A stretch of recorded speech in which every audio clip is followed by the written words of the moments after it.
नमस्ते बच्चों, my self Jaiswal sir. हम पढ़ रहे हैं class 12 physics chapter electrostatic potential and capacitance. Now we will see the parallel plate capacitor and the formula of capacitance for parallel plate capacitor. What is parallel plate capacitor?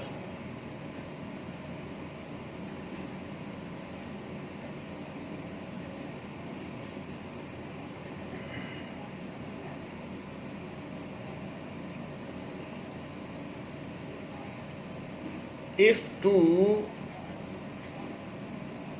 conducting plates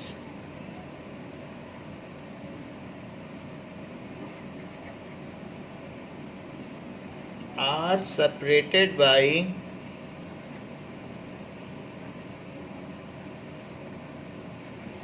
a small distance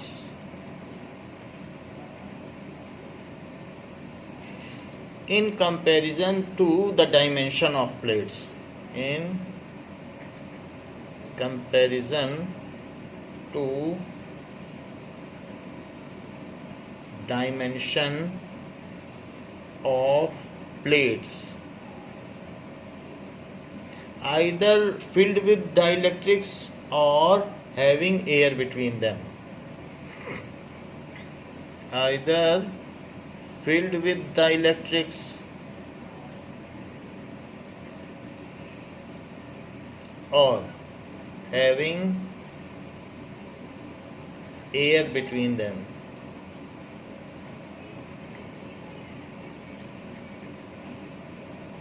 constitute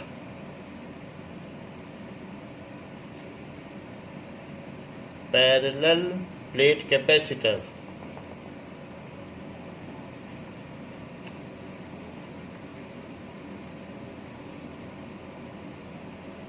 Now,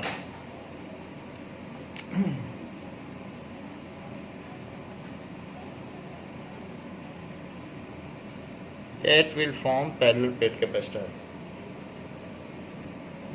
तो यहाँ बताया गया है small distance in comparison to dimension. Area बहुत large हो और उनके बीच की डिस्टेंस mm में हो या 0.1 mm हो, तो ऐसे कैपेसिटर को पैरेलल प्लेट कैपेसिटर कहते हैं। Let us first see that they are separated with air. So air से सेपरेशन हो, डाइलेक्ट्रिक ना हो, एयर हो, तो उसके लिए हम इसके कैपेसिटेंस का फार्मूला देखेंगे।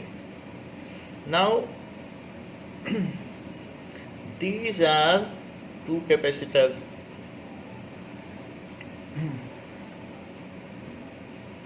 ऐसे है, एंड इनको चार्ज कर दिया गया है। So one is charge positively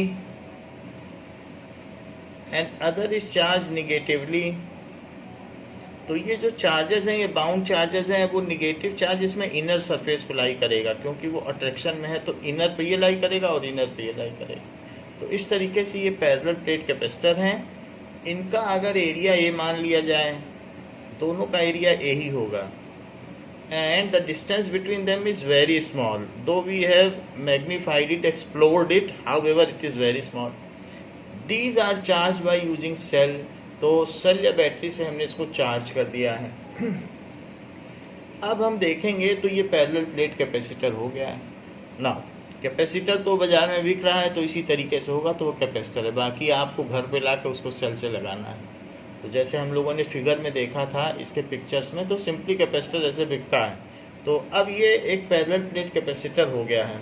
हम जानते हैं कि अगर कोई सिंगल प्लेट होती है, तो सिंगल प्लेट अगर चार्ज्ड है और इसमें इसकी कुछ चार्ज डेंसिटी होती है, तो हम क्या करते हैं कि इसके दोनों तरफ एक फील्ड इस तरीके से निकलती हुई होती है। अगर इनफाइनाइटली लार्ज है तो हम इसे माना जा सकता है कि इनफाइनाइटली लार्ज है, क्योंकि डिस्टेंस के कंपैरिजन में इसके बीच की स्मॉल डिस्टेंस है, तो दोनों तरफ फील्ड निकल रही होगी।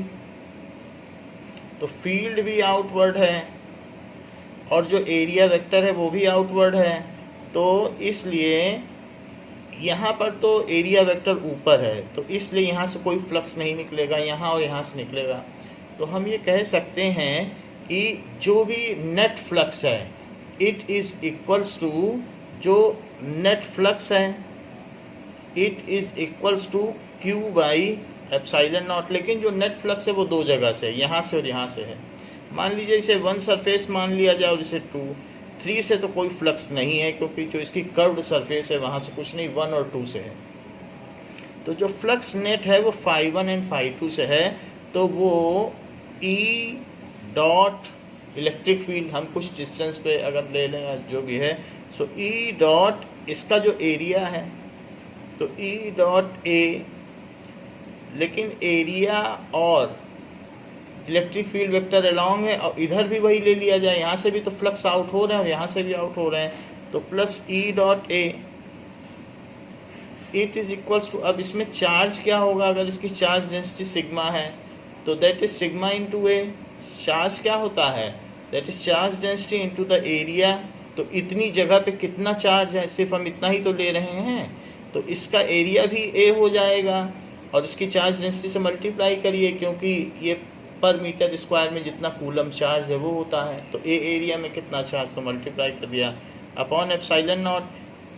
चूँकि थीटा 0 है तो इसलिए ये ई ए बन जाएगा, ई ए कॉस 0 और प्लस ई ए बन जाएगा is equals to sigma A by epsilon not. तो ये कहा जा सकता है कि 2EA is equals to sigma A by epsilon not.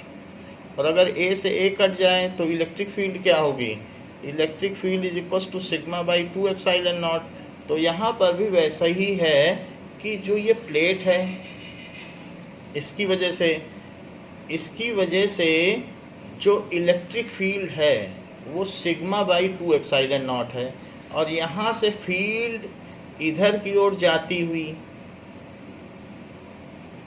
और यहाँ से बाहर जाती हुई फील्ड, क्योंकि प्लस से निकलती है, और यहाँ की जो फील्ड है वो भी इसकी ओर आती हुई, क्योंकि निगेटिव पे फील्ड जाती है, ये भी पूरा इसी की तरफ जाएगा, और यहाँ से भी फील्ड अंदर जाती हुई तो ये इसकी ओर जाएगा। अब जरा देखिए, इस प्लेट की वजह से इस प्लेट पर जो भी फील्ड आएंगी, सिर्फ इसी प्लेट को ध्यान दीजिए, वो सिर्फ यहाँ से नहीं आएंगी, वो यहाँ से भी आएंगी, तो ये ऐसे होगा। तो आप देख रहे हैं इससे फील्ड निकल रही है और इससे फील्ड जा रही है, यहाँ तो कोई डिस्टेंस का लेना देना है नहीं, क्योंकि it is equal to sigma by epsilon not, तो it is independent of distance. तो जो इलेक्ट्रिक फील्ड, और दोनों की चार्ज डेंसिटी भी सेम है, अगर इसकी सिग्मा है तो इसकी माइनस सिग्मा है, इक्वली चार्ज हैं। तो ये जो यहाँ का रीजन है, तो यहाँ से जो आउटवर्ड फ्लक्स है और इनवर्ड फ्लक्स है वो दोनों कैंसिल हो जाएंगे और दोनों की स्ट्रेंथ सेम है। तो यहाँ की जो इलेक्ट्रिक फील्ड है फर्स्ट रीजन की, ये सेकंड रीजन है और ये थर्ड रीजन है, तो यहाँ की इलेक्ट्रिक फील्ड 0 हो जाएगी। जबकि यहाँ सेकंड रीजन में इसकी वजह से फील्ड कितनी है, वो राइट हैंड साइड है, तो सेकंड रीजन की जो electric field of second region है, तो due to the field due to positive plate and due to the field due to negative plate, तो दो फील्ड हैं यहाँ पे। अच्छा, जो पॉजिटिव प्लेट की वजह से है वो आई कैप की डायरेक्शन में है, यानी पॉजिटिव एक्स एक्सिस में है, तो sigma upon 2 epsilon not I cap की डायरेक्शन में है, और साथ ही साथ जो निगेटिव की वजह से वो भी तो आई कैप की ही डायरेक्शन में है, क्योंकि इन्वर्ट सिंक करेगी ना निगेटिव में, तो इसलिए भी यहाँ पर ये दोनों जुड़ जाएंगे, क्योंकि इसकी इधर और इसकी इधर प्लस से माइनस तो जाती ही है, तो इसके बीच तो फील्ड होगी ही। तो इन दोनों को अगर जोड़ दिया जाए तो 2 सिग्मा अपॉन 2 एप्सिलॉन नॉट और आई कैप, तो इस तरीके से ये हो जाएंगे सिग्मा अपॉन एप्सिलॉन नॉट, जो इलेक्ट्रिक फील्ड है आई कैप की डायरेक्शन में हो जाएगी। राइट हैंड साइड में देखो, अगर यहाँ से फील्ड इधर आ रही है तो जो प्लस से निकलने वाली फील्ड है वो बाहर जा रही है, प्लस से आई और देखो प्लस से जाती जाती बाहर गई और यहाँ से आती आती अंदर आई, तो ये दोनों कट जाएंगी। So in third region electric field is 0 तो ये फील्ड 0 हो गई और यहाँ की इलेक्ट्रिक फील्ड कितनी हो गई, it is equals to sigma upon epsilon naught हो गई आई कैप। तो इस तरीके से जो कैपेसिटर है उसके आउटसाइड में कोई फील्ड नहीं होती, उसके इनसाइड में फील्ड होती है। तो ये आई कैप है, इसको पास से दिखा दें आपको, आई कैप ये चीज़। अब जरा देख लीजिए। So we have seen the magnitude of electric field between the capacitor. Now अगर सिग्मा को देखो तो अगर इन सब में क्यू चार्ज है, मान लीजिए इसमें क्यू चार्ज है और इसमें क्यू चार्ज है, तो जो सिग्मा होगा वो क्यू बाई ए है। What is sigma, it is Q by A.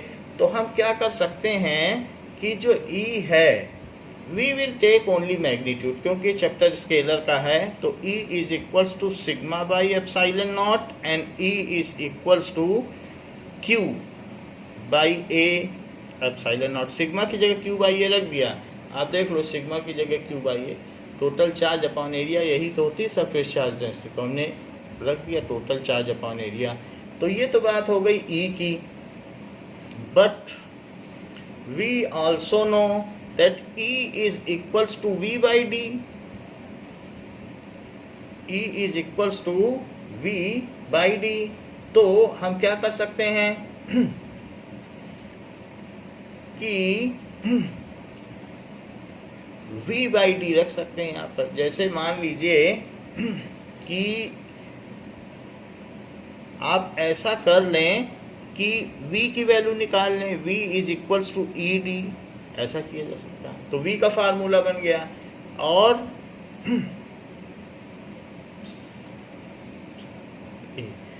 And ये तो हमारे पास V का फार्मूला बन गया, क्योंकि दैट इज द पोटेंशियल पर यूनिट लेंथ में जितना भी पोटेंशियल बढ़ता है घटता है उसी इलेक्ट्रिक फील्ड कहते हैं। अब हम देखेंगे कि व्हाट इज C।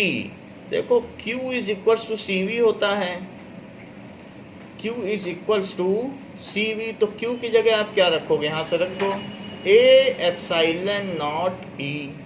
तो Q की जगह आप क्या रख देंगे, यहाँ से देखिए रखिए A एप्सिलॉन नॉट E और यहाँ रखो C, और V की जगह क्या रख दो E D, ये यहाँ से रख दो। दो चीजें आई कि नहीं, यहाँ से Q क्या आ गया A एप्सिलॉन नॉट E और यहाँ से आ गया E और E कट गए। तो बताओ C क्या हो गया, ये स्मॉल d है। तो that is equals to C is equals to A epsilon naught by D। तो ये D ये चीज हो गई। तो ये यहाँ पर जो भी कैपेसिटेंस है वो क्या हो गया, that is equals to A epsilon naught by D। अगर सेपरेशन बढ़ाओगे तो कैपेसिटेंस कम हो जाएगा, एरिया बढ़ाओगे तो बढ़ जाएगा। तो इन्हीं दोनों के ये प्रोपोर्शनल होता है। अब जरा देख लें, ये तो हमारा कैपेसिटेंस का फार्मूला हो गया कैपेसिटर के लिए। अब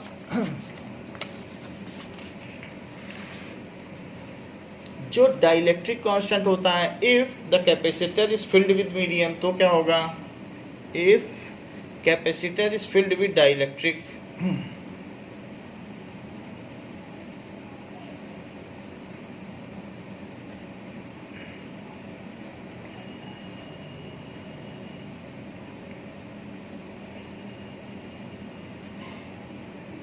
तो हमको ये बात मालूम है कि K इज इक्वल्स टू, या ये भी मालूम है कि epsilon is equals to epsilon naught K, या K is equals to epsilon upon epsilon not, ये चीज़ भी होती है। तो अभी हमारे पास जो फार्मूला है C is equals to epsilon naught A by D, यही तो फार्मूला है। विल बी रिप्लेस्ड बाई, क्योंकि फील्ड विद डाइलेक्ट्रिक है, will be replaced by C is equals to epsilon A by D। और एप्सिलॉन खुद क्या होता है, एप्सिलॉन नॉट के, तो C is equals to epsilon naught K A by D. So इस तरीके से there will be the capacitance, अगर वो फील्ड विद डाइलेक्ट्रिक है तो उसका कैपेसिटेंस ये होगा। यहाँ पर दिया है फील्ड विद डाइलेक्ट्रिक, तो ऐसा कोई कैपेसिटर हो जिसके बीच में डाइलेक्ट्रिक हो तो इस तरीके से होगा। ये कैपेसिटर है, 2 कैपेसिटर, और अगर इनके बीच में डाइलेक्ट्रिक हो गया then the formula gets amended. तो ऐसा है।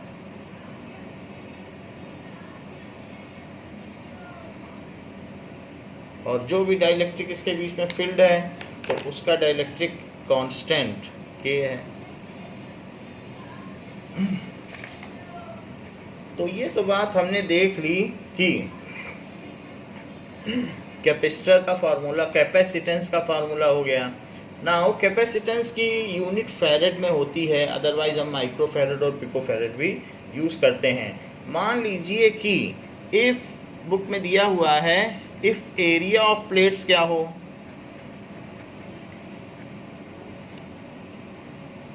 is 1 meter square and the separation is 1 mm and d is equals to 1 mm है, तो उनका कैपेसिटेंस क्या होगा, that is epsilon naught A by D, जबकि उनके बीच में कोई डाइलेक्ट्रिक नहीं भरा हुआ है। सो इट इज 8.854 होता है, बट हम 85 ले रहे हैं, into 10 to the power -12 into area 1 metre square, और जो डिस्टेंस है वो है 1 mm यानी 10 to the power -3। So it will 8.85 -3 से -3 से कट जाएगा और 10 टू द पावर -9 बचेगा। तो कैपेसिटेंस इतने फैरेड बचेगा। फैरेड है, आप चाहे तो 10 टू द पावर 9 इसमें एब्जॉर्व कर सकते हैं। So 8.85 into 10 to the power -9 farad, और यहाँ लिख लो 1 फैरेड और यहाँ लिख लो 10 to the power 9 nano farad. ऐसा भी कर सकते, क्योंकि दोनों चीज़ें एक है, 1 है। 1 फैरेड में इतने नैनो फैरेड होते हैं, नैनो फैरेड एक छोटी क्वांटिटी है तो इतने होंगे, जैसे 1 मीटर में 10 टू द पावर 3 मिलीमीटर होता है। तो फैरेड से फैरेड कट गया और -9 से ये कट गया, तो आंसर आपका नैनो फैरेड आ गया। तो 8.85 नैनो फैरेड, ये यूनिट फैक्टर मेथड है, इसमें कभी डाउट नहीं रहेगा आपको कि डिवाइड करना है क्या, दोनों ही 1 हैं। ऐसी चीज़ नीचे रखो कि ये कट जाए। इस तरीके से हमने देखा, इतना लार्ज हमने प्लेट ले लिया, 1 मीटर स्क्वायर कोई छोटी चीज़ नहीं होती, बहुत बड़ी चीज़ होती है, जिसकी बोथ द डायमेंशन 1 मीटर हो, ऐसा स्क्वायर। तब भी हमारा जो आया है कैपेसिटेंस वो भी नैनो फैरेड में आया है। तो आप समझिए कि हम जो छोटे छोटे कैपेसिटर यूज़ करते हैं वो पिको फैरेड की ही रेंज के होंगे, क्योंकि एरिया के डायरेक्टली प्रोपोर्शनल होता है। नाउ अगर हम देखें कि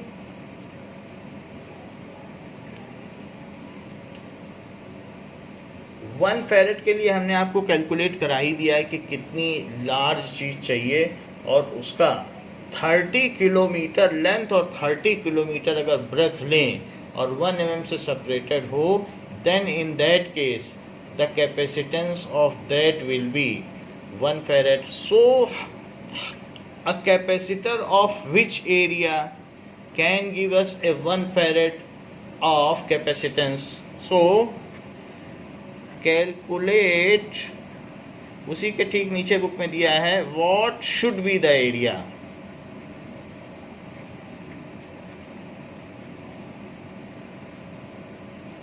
of plates of parallel plate capacitor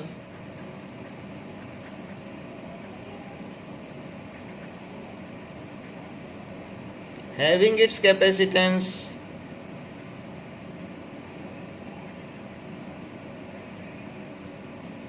1 farad, while separation of plate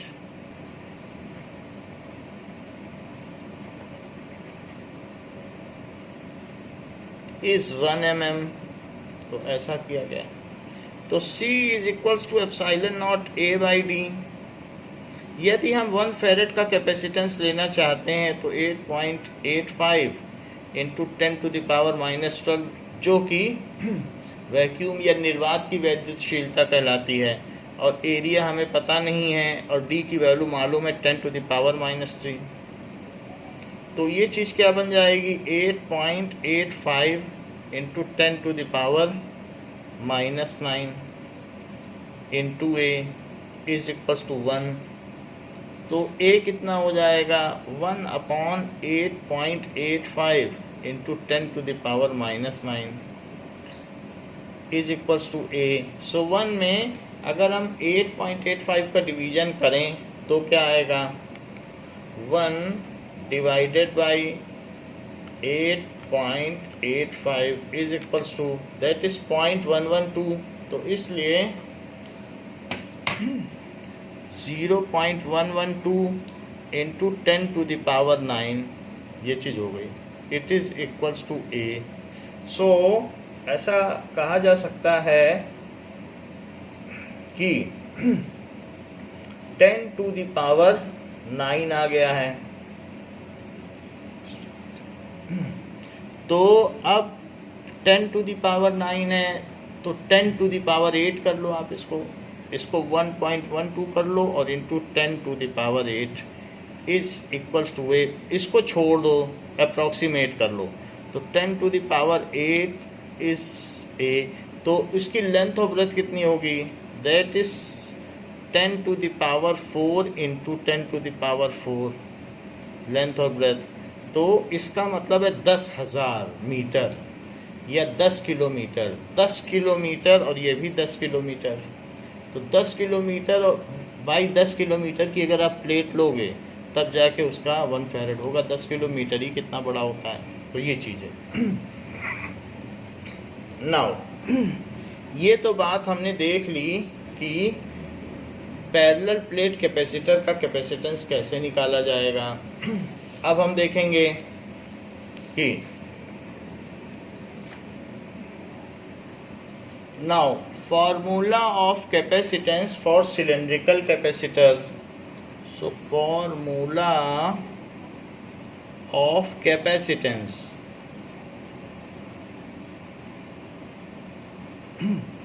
for cylindrical capacitor. मान लीजिए सिलेंड्रिकल कैपेसिटर है तो उसके लिए क्या उसका कैपेसिटेंस होगा, जैसे कि ये इनर सिलेंडर है और ये आउटर सिलेंडर है, और इन दोनों के बीच में अभी तो हमने एयर रखी है, कुछ भी नहीं रखा है। बाद में आप चाहें तो उसमें फार्मूला बदल सकते हैं। तो this is the inner cylinder and both are coaxial, दोनों की एक्सिस सेम है। तो ये दीज आर कोएक्सियल। ये इनर सिलेंडर को हमने पॉजिटिवली चार्ज कर दिया है और आउटर सिलेंडर को निगेटिवली चार्ज कर देंगे। ऐसा इसको हम सेल से कनेक्ट करके कर सकते हैं। So outer cylinder is negatively charge और इनके बीच की डिस्टेंस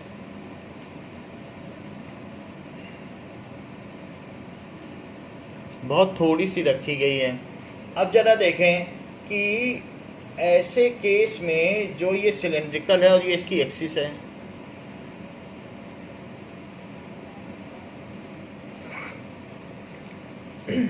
तो ये कहा जा सकता है कि अगर हम इसकी कुछ लेंथ ले लें, let it is having some length L, ये इसकी लेंथ है।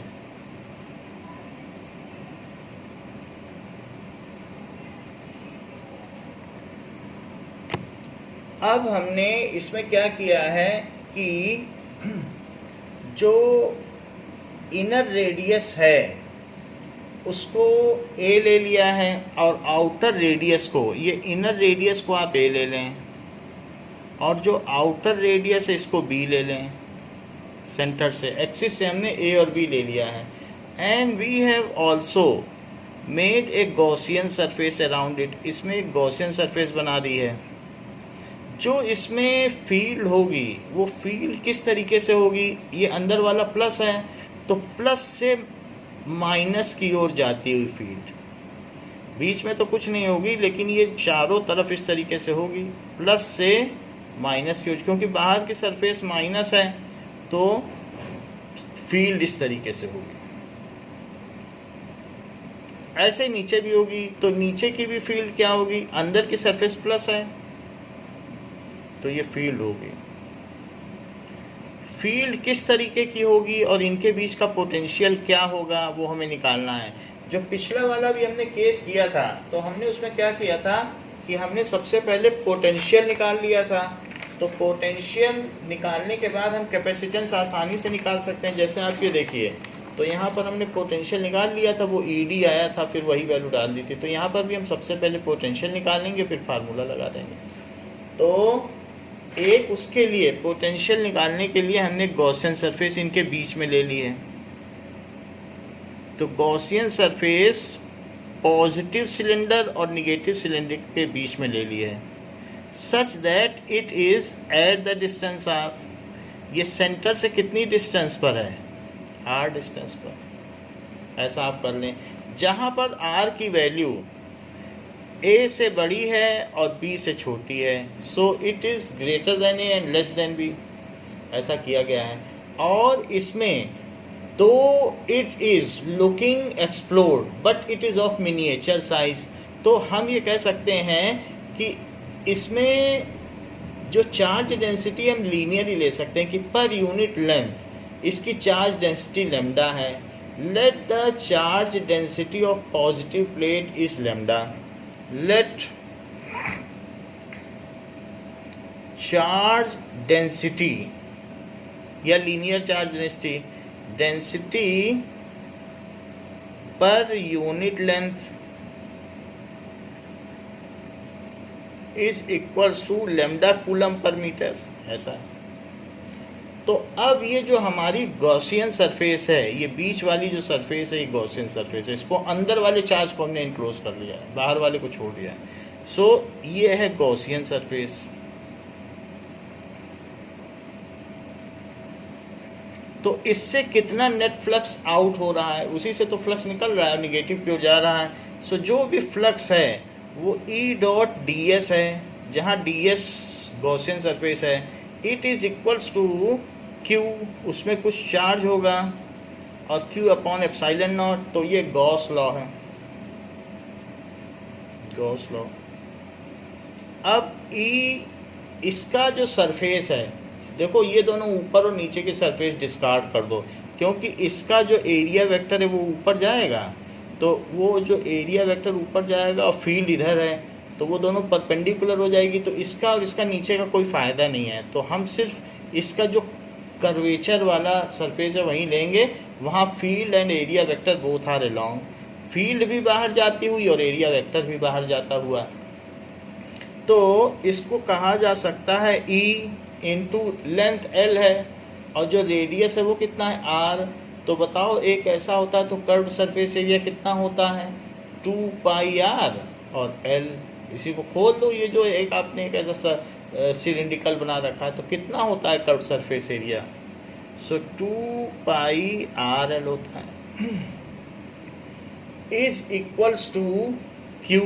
तो Q क्या है, इसका चार्ज है। तो Q कैसे पता करोगे, यूनिट लेंथ पे चार्ज है लैम्डा, तो L लेंथ पे कितना चार्ज है, लैम्डा L, यही तो टोटल चार्ज है। मान लो 1 मीटर पे चार्ज है लैम्डा, तो L लेंथ पे कितना चार्ज हुआ, दैट इज लैम्डा L, तो ये टोटल चार्ज हो गया। और अपॉन एप्सिलॉन नॉट, L से L कट गया तो E क्या हो गया, 1 upon 2 pi epsilon naught lambda by R. ये वही फार्मूला जो हमने पहले किया था, जस्ट फॉर रिकैपिटुलेट की that we are again using it. तो जो एक वायर की वजह से होता है वही आ गया। अब देखो यहाँ से यहाँ जो पोटेंशियल होगा तो उसमें हम ये फार्मूला लगाएंगे, ई क्या होता है minus d V by d r, क्योंकि potential gradient is called electric field and electric field is in that direction where potential drop is steepest. तो ऐसा है, तो ये हमने फार्मूला जो अभी डिराइव किया था कुछ वीडियोस पहले, उसी को हमने फिर लगा दिया। तो अब यहाँ पर dv का क्या फार्मूला हो गया, क्योंकि यहाँ से यहाँ आने तक पोटेंशियल में जो ड्रॉप होगा उसका कुछ रेट होगा, तो dv क्या हो जाएगा माइनस ई डी आर। लेकिन e अभी आपने क्या निकाला, e का भी तो एक फार्मूला निकाला है, तो e रख दें आप। It is equals to minus 1/2 pi epsilon naught lambda by R और डी आर। तो ये देखो हमने ई की वैल्यू रख दी और ये डी वी है। नाउ हमें तो पोटेंशियल डिफरेंस चाहिए इन दोनों प्लेट के बीच में कितना है, तो इसलिए इंटीग्रेटिंग बोथ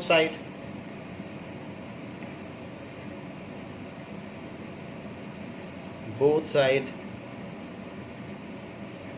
सो जब हम इंटीग्रेट करेंगे सो वही पोटेंशियल डिफरेंस बन जाएगा। तो आप इसको भी इंटीग्रेट कर दो, v को भी dv को भी इंटीग्रेट कर दें और राइट हैंड साइड को भी इंटीग्रेट कर दें, माइनस जो चीज़ें कांस्टेंट है उसे बाहर ले लें। सो 1/r dr को अंदर ले लिया, क्योंकि r तो बदलता रहेगा, r तो ये है, ये कर दिया। सो this is v, potential drop होगा उन दोनों के बीच का जिसे हमने v मान लिया है। इट इज इक्वल्स टू, क्या आपको ये बात मालूम है कि log x का डिफरेंशियल 1/x होता है, या फिर ये कह सकते हैं कि d log x is 1/x dx। दोनों तरफ इंटीग्रेट करने पर 1/x dx, तो ये d और ये कट गया क्योंकि डिफरेंशिएशन और इंटीग्रेशन एक दूसरे के विपरीत प्रोसेस हैं। सो 1/x dx को, इसको अगर आप इंटीग्रेट करेंगे तो log x आएगा, minus lambda upon 2 pi epsilon not. और ये कहाँ से कहाँ तक जा रहा है length, that is from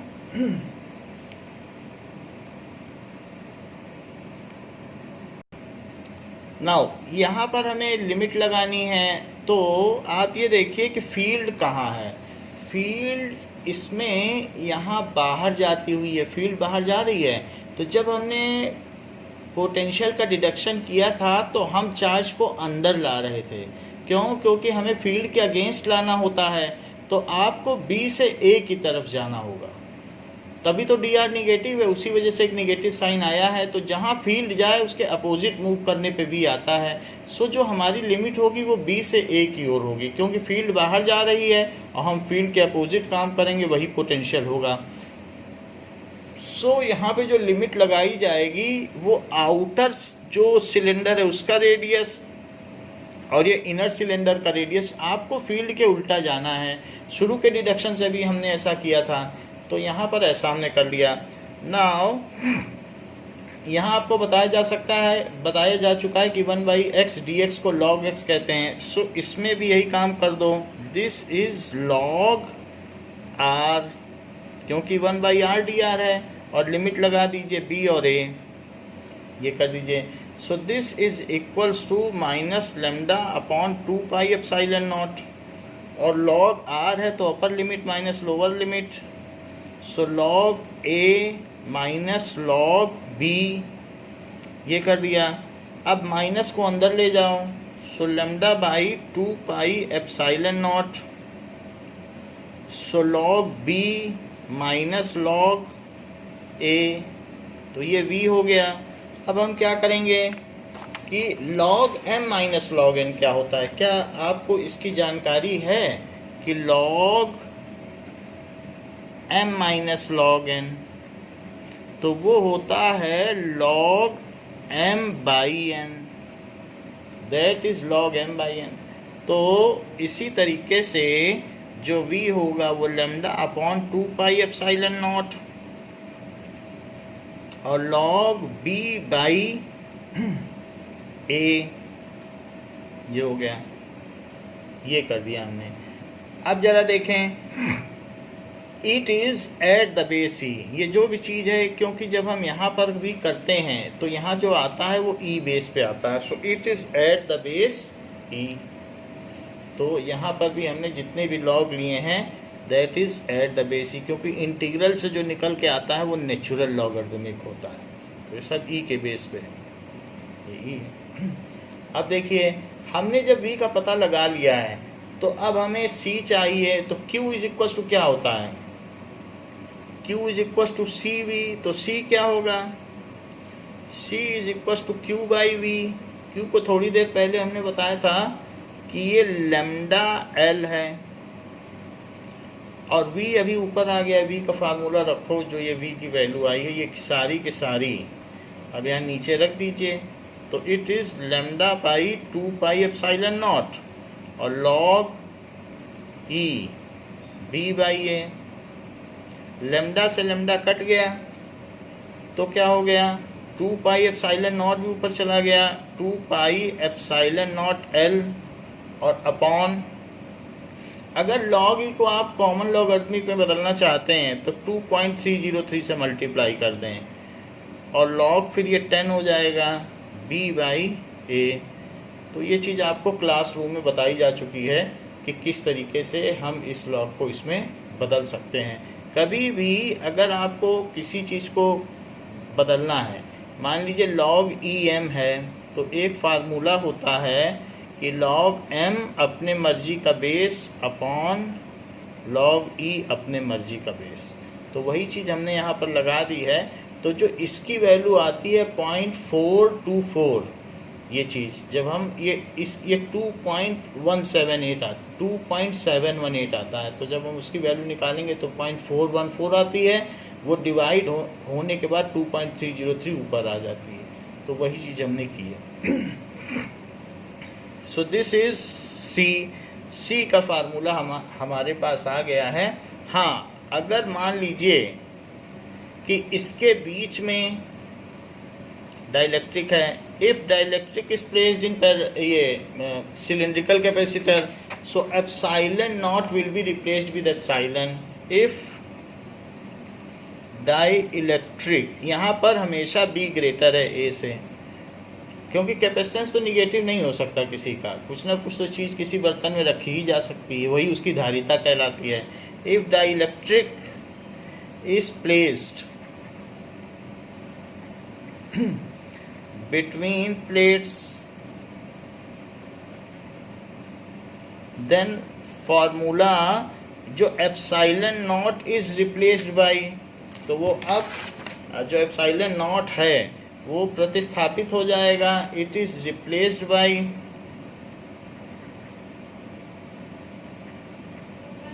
epsilon, जो कि एप्सिलॉन नॉट के होगा, क्योंकि अब उसके बीच डाइलेक्ट्रिक है।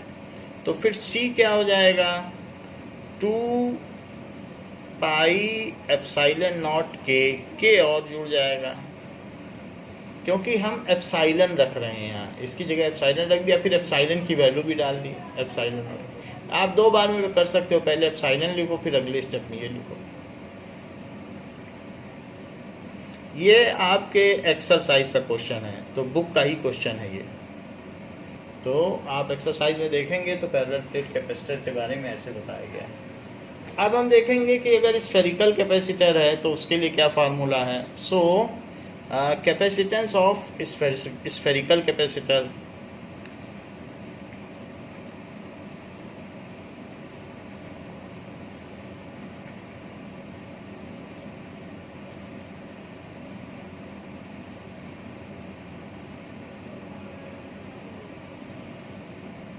नाउ जैसे एक हमने स्फीयर लिया और दूसरा स्फीयर उसी के कंसेंट्रिक होगा, दोनों संकेंद्रीय होंगे, बीच में दूसरा स्फीयर है लेकिन दोनों का सेंटर सेम होगा, and they are separated by air, ऐसा पॉसिबल तो नहीं है, आप इसके बीच में कुछ ना कुछ रख सकते हैं, बट अभी हम ये मान रहे हैं कि दोनों सेपरेटेड बाय एयर। तो इसमें और इसमें इसके बीच में कुछ आप लगाकर चार्ज लगाइए और नाउ इसको अगर आप अंदर वाले को पॉजिटिव रखें और इसको माइनस, ये लगाने की ज़रूरत नहीं, बट समझाने के लिए कर रहा हूँ। तो सिंपली भी ये एक कैपेसिटर है, स्फेरिकल कैपेसिटर। तो बीच में पॉजिटिव चार्ज है, जैसे कि पहले भी किया हुआ है हमने सिलेंड्रिकल के लिए भी, तो वैसे इसको किया। ये कंसेंट्रिक है और बाहर वाले में इनर सरफेस पे निगेटिव चार्ज हो जाएगा। ये प्लस चार्ज मुझे इधर बनाना चाहिए क्योंकि एक दूसरे के बाउंड होंगे तो एक दूसरे की ओर फेसिंग होंगे।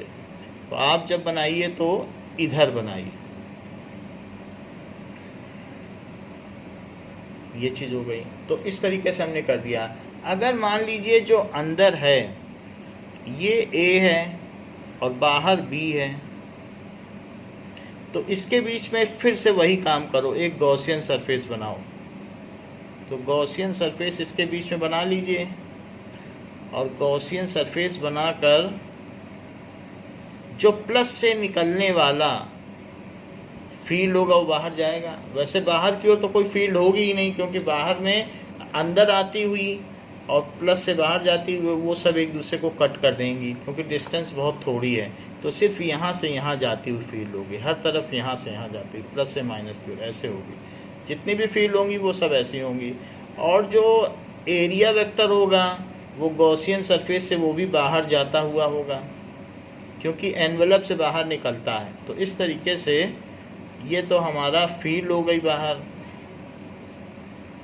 और एरिया वेक्टर भी बाहर जाता हुआ है। तो ऐसे केस में हम यहाँ पर क्या कर सकते हैं, जैसे कोई भी सरफेस है, आप इसमें पॉजिटिव चार्ज लें, तो इस पॉजिटिव चार्ज है और ये डिस्टेंस r है। गॉसियन सरफेस से इसकी डिस्टेंस कितनी है, ये गॉसियन सरफेस से डिस्टेंस है, ये r है।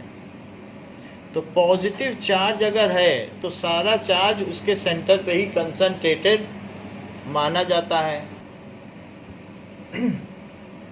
सो अगर एक शेल है पॉजिटिवली चार्ज, तो उसका सारा चार्ज उसके सेंटर पे कंसंट्रेटेड माना जाता है। और r डिस्टेंस पे फील्ड क्या होती है, फर्स्ट चैप्टर में निकाला है 1/4 पाई एप्सिलॉन नॉट। और उसके बाद जो भी उसमें चार्ज है, मान लीजिए इसके अंदर पॉजिटिव Q चार्ज है और बाहर माइनस Q चार्ज है, तो Q और अपॉन r स्क्वायर। ये तो किसी भी शेल के बाहर r डिस्टेंस पे फील्ड होती है, अंदर की फील्ड 0 होगी शेल के अंदर, लेकिन बाहर में जब सरफेस के बाहर जाएंगे तो r डिस्टेंस पे ये हो जाएगी। तो ये तो हो गई इलेक्ट्रिक फील्ड। फिर हम ये जानते हैं कि जो इलेक्ट्रिक फील्ड होती है वो -dV/dr है, पोटेंशियल ग्रेडियंट है, ये हम कर चुके हैं। सो dV क्या हो गया, इट इज़ -EdR हो गया। तो अब हम देखें कि integrating both side, integrating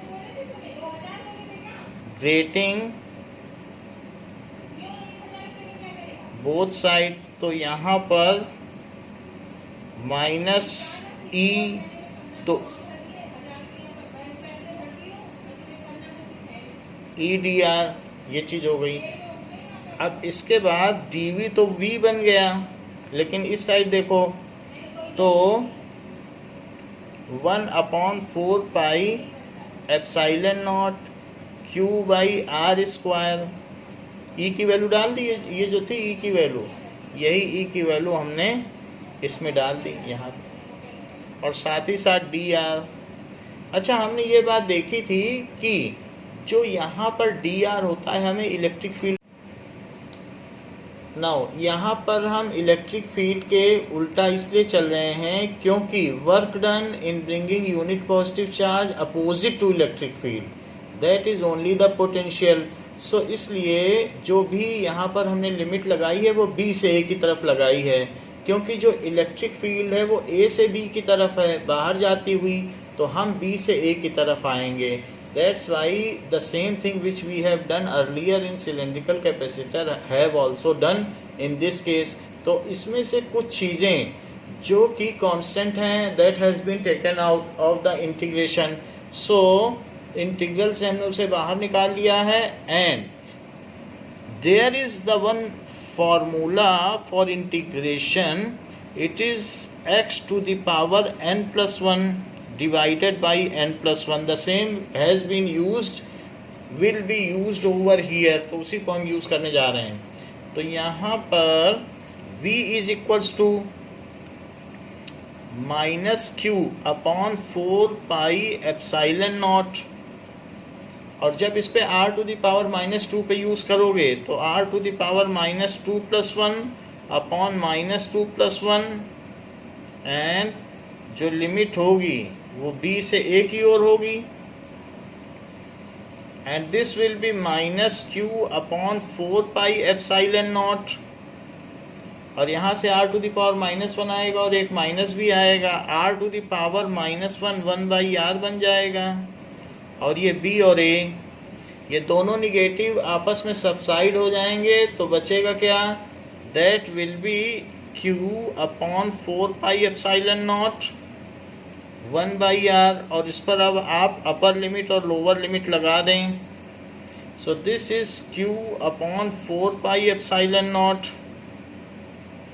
1/a minus 1/b. सो इसको हमने लगा दिया है. 1/a माइनस 1/b क्या होगा, इसका एलसीएम लें और this will B b minus a and q upon 4 pi epsilon not. जबकि q cv होता है तो q अगर cv होता है तो अब हम क्या करेंगे, c क्या हो जाएगा, q/v. So c is equals to q/, और v की ये जो सारी की सारी वैल्यू है वो डाल दें, q upon 4 pi epsilon not b minus a upon ab. तो q से q कैंसिल हो गया और 4 पाई एप्साइलन नॉट ab ऊपर चला गया और b माइनस a नीचे हो गया. If there is dielectric placed between the जो भी है spherical shells, if there is dielectric placed between spherical shells,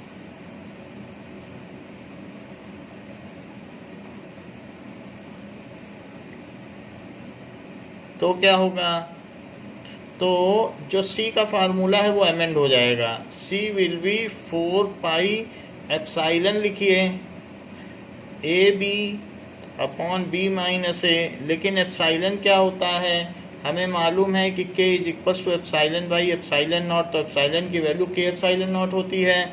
so C is equals to 4 pi epsilon naught K AB upon b minus a. जब ऐसा case होता है तो without dielectric के लिए हम C0 लिखा करते हैं और विद डाइलेक्ट्रिक के लिए अगर मीडियम है तो C लिखा करते हैं. ये भी बात चलन में है. तो इस तरीके से फार्मूला हो गया विद डाइलेक्ट्रिक. अब देखिए, ये तो हमने ये देख लिए ये जो 3 क्वेश्चंस हैं कि डेरिवेशंस कि अलग अलग कैपेसिटर के लिए उनके क्या फार्मूला है डिफरेंट टाइप के कैपेसिटर्स के लिए जो कि कॉमन यूजर्स में है. Now we will see the derivation of formula K. So derive the formula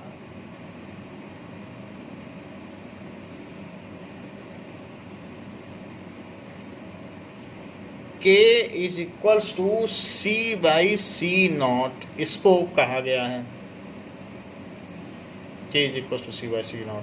तो इस चीज को हम देखते हैं कि कैसे इसको डिराइव किया जाए. नाउ देयर आर 2 केसेस कि अगर हम 2 प्लेट्स ले लें और उनके बीच में कुछ भी न रखें. तो एक तो ये केस बनता है कि these plates are having air spacing between them. और दूसरा केस क्या है कि अगर 2 प्लेट्स ली जाती हैं और उनके बीच में डाइलेक्ट्रिक प्लेस किया जाए, so this is second case. So अगर हम इनके बीच में डाइलेक्ट्रिक प्लेस कर दें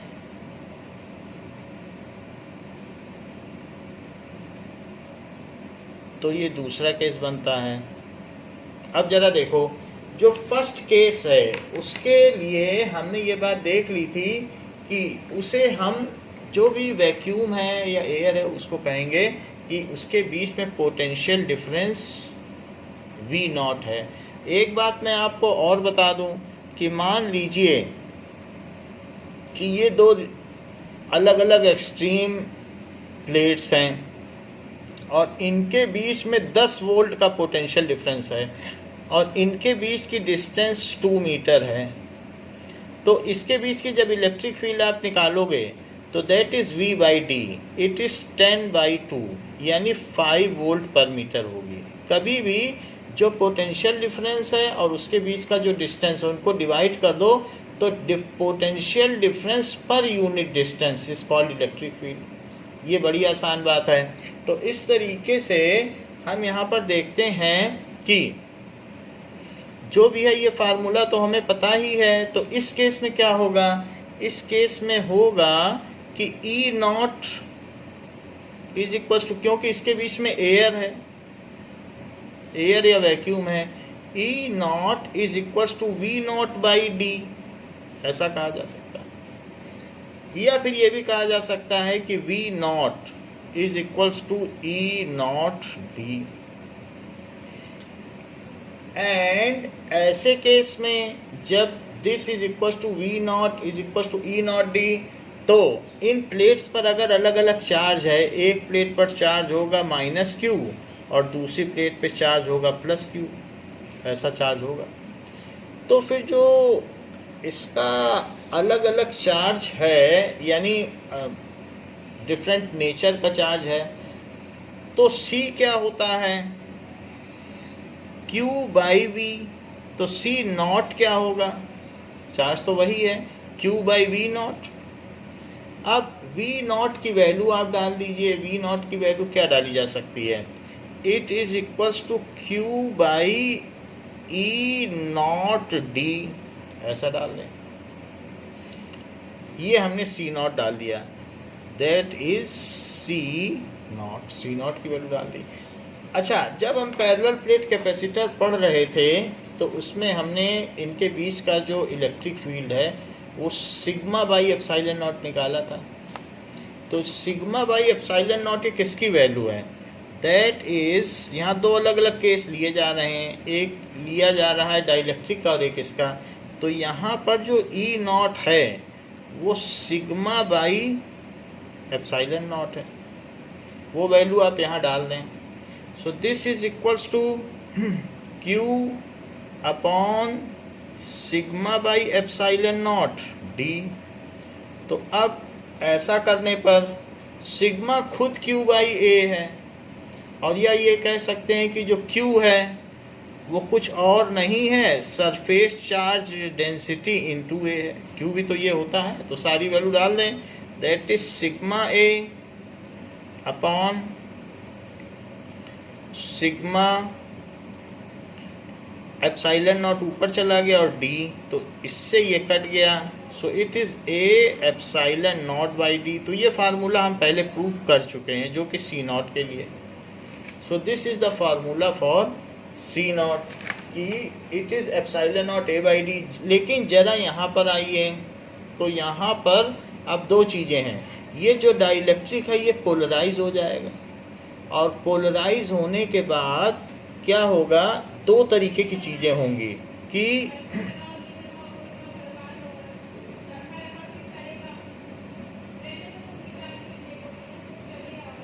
now there will be a dielectric. तो एक डाइलेक्ट्रिक होगा और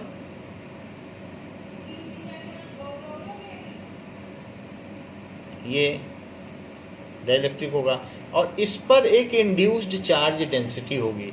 तो मान लीजिए जैसे ये पॉजिटिव प्लेट है और पॉजिटिव प्लेट है और ये निगेटिव प्लेट है, और इसके ऊपर यहाँ पर सिग्मा पोलराइजेशन है और इसके ऊपर माइनस सिग्मा पोलराइजेशन है, that is induced charge density. ये डाइइलेक्ट्रिक है, दिस इज डाइइलेक्ट्रिक। तो ऐसे केस में हमको जब फार्मूला पता है कि कभी भी जो भी फार्मूला होता है, इलेक्ट्रिक फील्ड क्या है, सिग्मा बाई एप्सिलॉन नॉट। तो अप्लाइड फील्ड क्या है, अप्लाइड फील्ड है सिग्मा बाई एप्सिलॉन नॉट, जो कि प्लस से माइनस की तरफ है, ये प्लस से माइनस की तरफ है, तो ये अप्लाइड फील्ड है।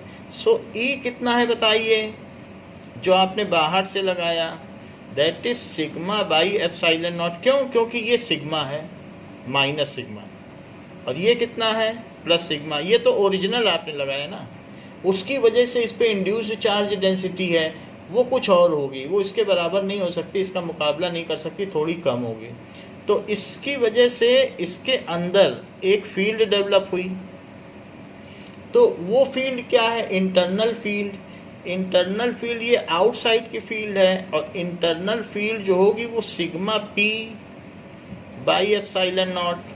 तो इंटरनल ये है और एक्सटर्नल ये है, तो नेट कितनी हो गई, सो ई नेट, उसको आप सिर्फ ई बोलें, it is sigma by epsilon not minus sigma P by epsilon not, this is equals to sigma minus sigma P by epsilon not.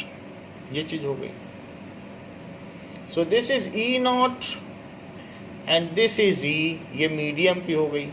अब देखिए, जो भी k की वैल्यू होती है, वो k क्या होता है, सबसे ज़्यादा फील्ड वैक्यूम में होती किन्हीं दो चीज़ के बीच में। मीडियम डाल दोगे तो वो रिड्यूस हो जाती, वाटर डाल दोगे तो 80 टाइम्स रिड्यूस हो जाती। तभी तो साल्ट जो है वाटर में घुल जाता है, क्योंकि Na+ और Cl- के बीच जो फोर्स है वो 80 टाइम्स रिड्यूस हो जाता है। तो k की वैल्यू यानी डाइइलेक्ट्रिक कांस्टेंट क्या होता है, it is E not by E, जो कि फर्स्ट चैप्टर में हम देख चुके हैं। तो ई नॉट की भी वैल्यू यहाँ डालो और ई की भी वैल्यू डालो, that is sigma minus sigma P upon epsilon not. क्या ये बात आपको समझ में आ गई कि जो इलेक्ट्रिक फील्ड है वो applied minus opposed electric field की, वही तो नेट होगी, और अपोज्ड वाली हमेशा छोटी होगी, यानी ई नॉट हमेशा बड़ी होगी और जो अंदर से अपोज्ड है वो छोटी होगी, तो नेट इतनी बन जाएगी, फिर भी फील्ड रहेगी, it is the reduced field. तो हम जानते हैं कि जो के होता है dielectric constant, it is the field in free space divided by the field in medium. तो यहाँ से एप्सिलॉन नॉट कट गया, that is sigma upon sigma minus sigma P हो गया, दैट इज इक्वल्स टू के। अब जब ये k की वैल्यू हमको पता चल चुकी है, तो नाउ यहां हमने देखा कि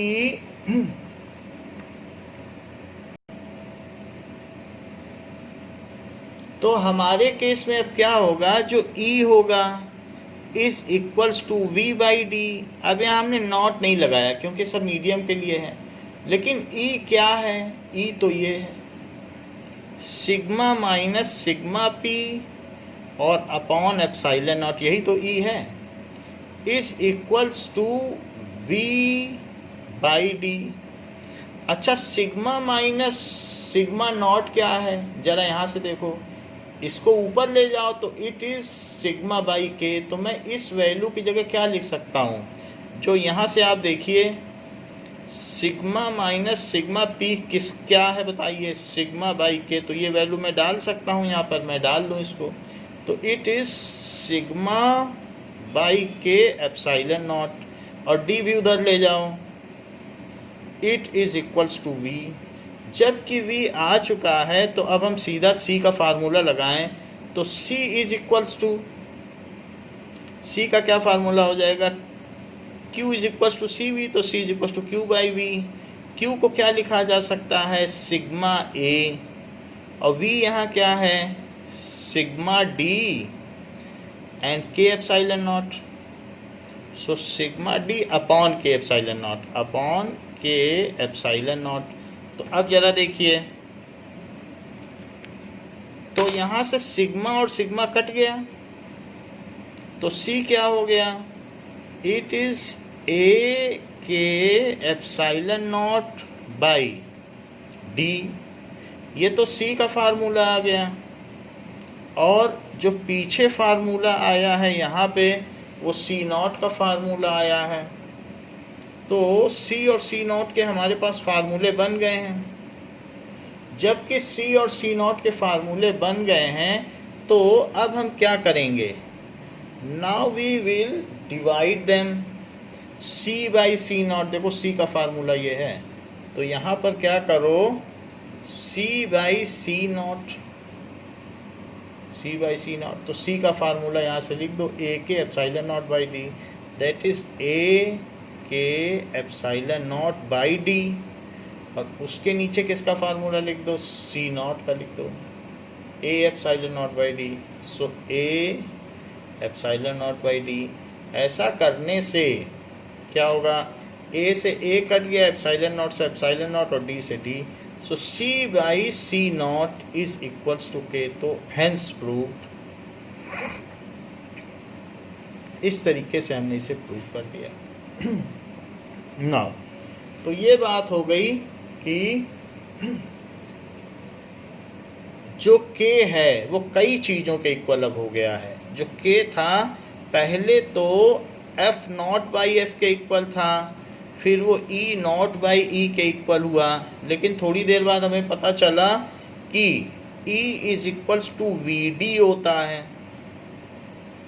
तो फिर d तो बदलेगा नहीं, तो फिर हमने बोल दिया भाई ये वी नॉट बाई वी के भी इक्वल है।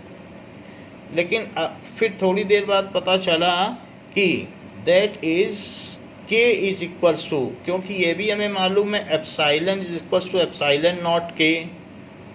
तो k जो है एप्सिलॉन बाई एप्सिलॉन नॉट के इक्वल है, that is epsilon by epsilon not. और वैसे ही c बाई सी नॉट, जो सी टाइप के हैं उनमें नॉट नीचे आता है, और बाकी जो सी टाइप के नहीं हैं उनमें नॉट ऊपर आता है। तो k के ये 5 फार्मूले हैं जो आपको याद रखने हैं, ठीक है, क्योंकि e और v प्रोपोर्शनल है, तो जैसा e के साथ वैसा v के साथ। अब देखिए एग्जाम्पल 2.8, जो इलेक्ट्रिक डिस्प्लेसमेंट है उसको हम इसी बुक के लास्ट चैप्टर में कवर करेंगे, क्योंकि वहाँ पर इसकी ज़रूरत पड़ेगी।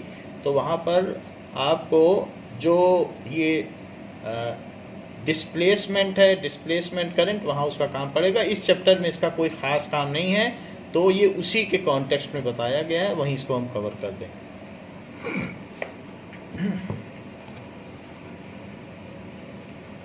Example 2.8,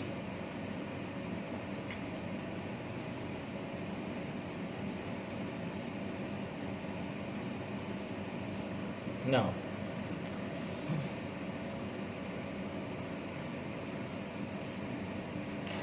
a slab of material of dielectric constant A, a slab of material of dielectric constant A, dielectric constant K, इसका डाइलेक्ट्रिक कांस्टेंट क्या लिया गया है, K, has the same area as the plates of a parallel plate capacitor, has the same area as the plates of parallel plate capacitor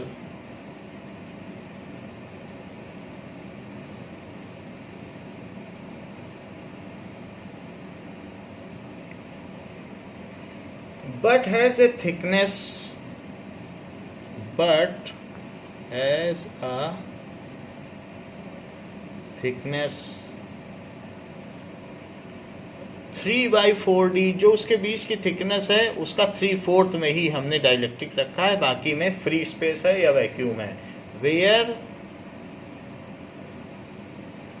D is the separation of plate, D is the separation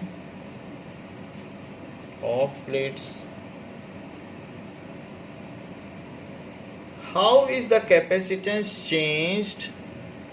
How is the capacitance changed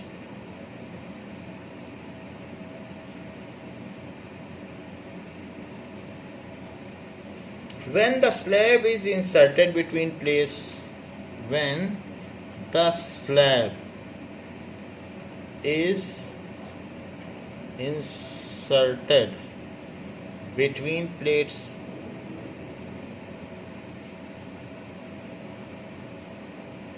ऐसा पूछा गया है कि शुरू में तो हमने 2 plate ले ली और उन दोनों प्लेट्स का अपना कुछ कैपेसिटेंस है, लेकिन फिर थोड़ी देर के बाद हमने इसमें एक स्लैब भी डाल दिया। जो स्लैब डाला है वो इसका कितना प्लेस ऑक्यूपाई करता है? जो प्लेट के बीच का 3/4 प्लेस ही ऑक्यूपाई कर लेता है, बाकी प्लेट भी है। सो ये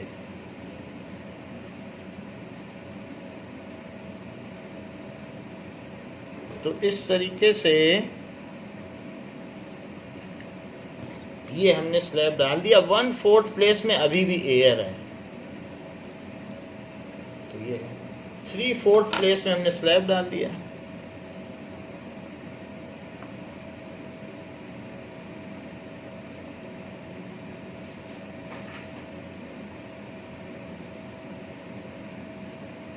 ऐसे और 1/4, तो ये जो है ये D/4 है और ये 3D/4 है। तो 3D/4 में हमने डाइलेक्ट्रिक स्लैब डाल दिया और D/4 में कुछ भी नहीं डाला। और शुरू में तो टोटल डिस्टेंस D थी, तब उसका कुछ कैपेसिटेंस रहा होगा।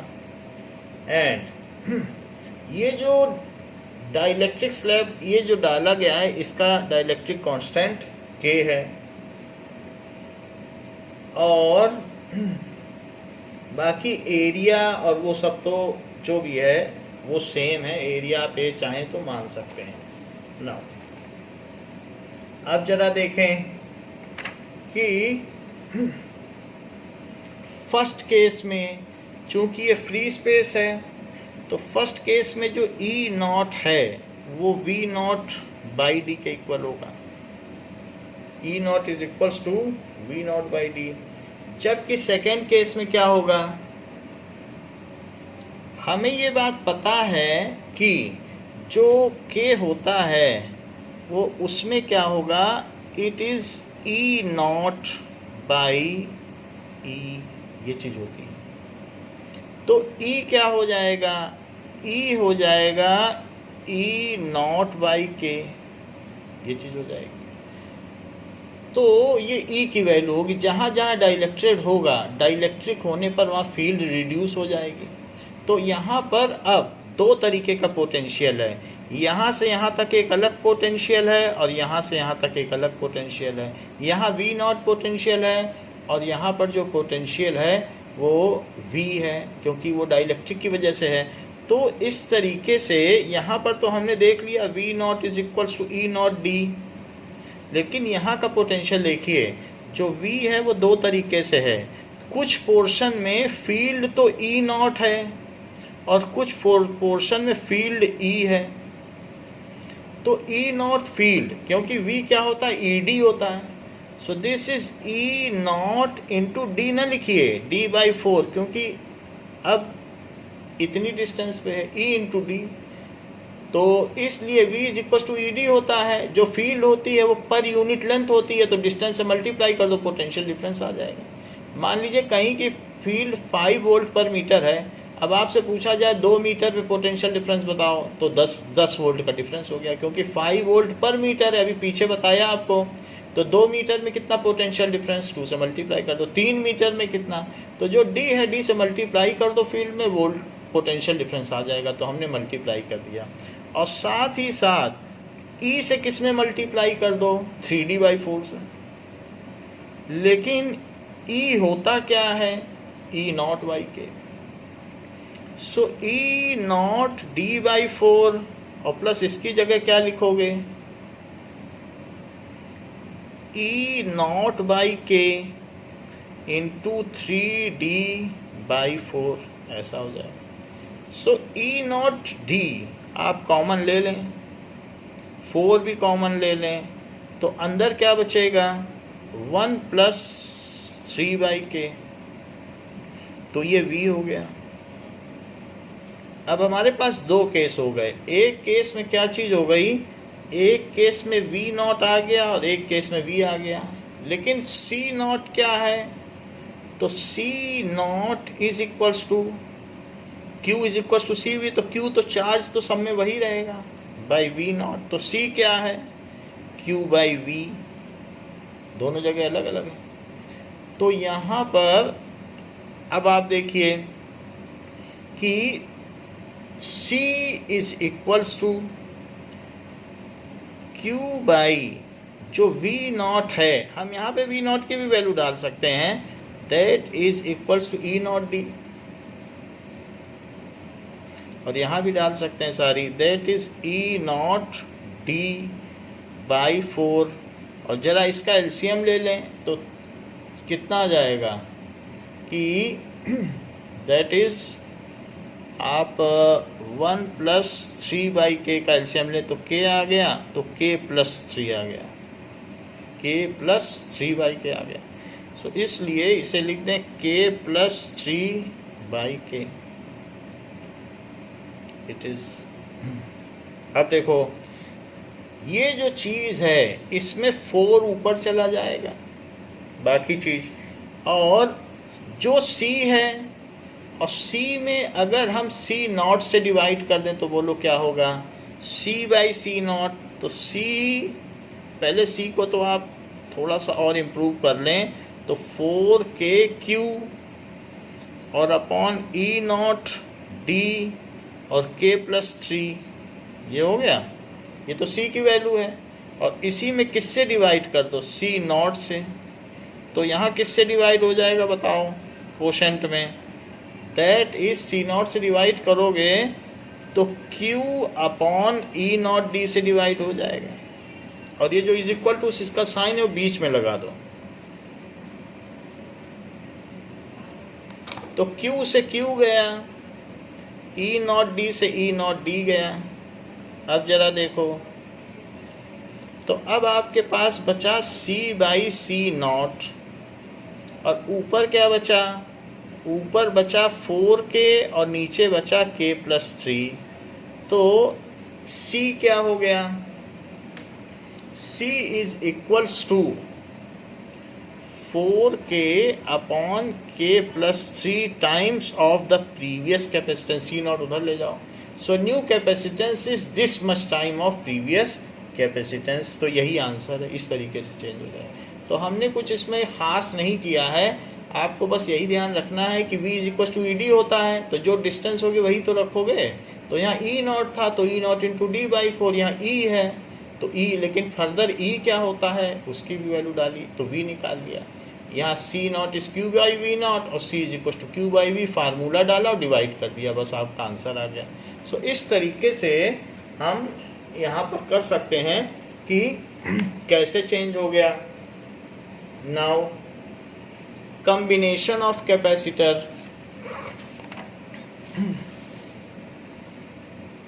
so we will see कि कैपेसिटर कैसे कंबाइन होते हैं। सो combination of capacitor,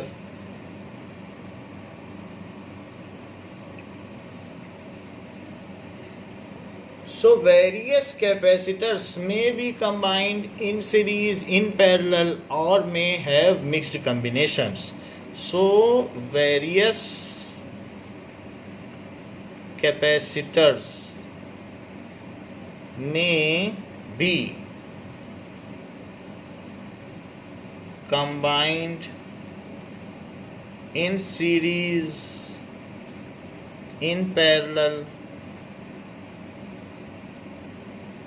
और थर्ड क्या है, इन मिक्स्ड कॉम्बिनेशन, जैसा रेजिस्टेंस में किया जाता है।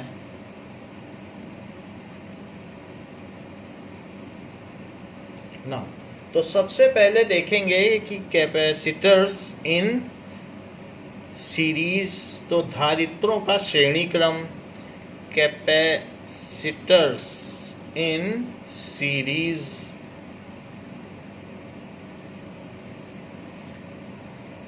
Late various capacitors are connected in series, ऐसे देख लो। तो ये अलग अलग कैपेसिटर्स हैं, 3 कैपेसिटर्स हमने ले लिए और सबकी अपनी अपनी कैपेसिटेंस है। ये C1 कैपेसिटेंस है, ये C2 कैपेसिटेंस है, ये C3, ये सब पैरेलल प्लेट कैपेसिटर्स हैं। हमने सिंबल के तौर पे लिया है क्योंकि कैपेसिटर का सिंबल यही होता है, जो कि पहले बताया जा चुका है आपको। अब इस पर अगर मान लीजिए आपने एक सेल लगा दिया और की लगा दी,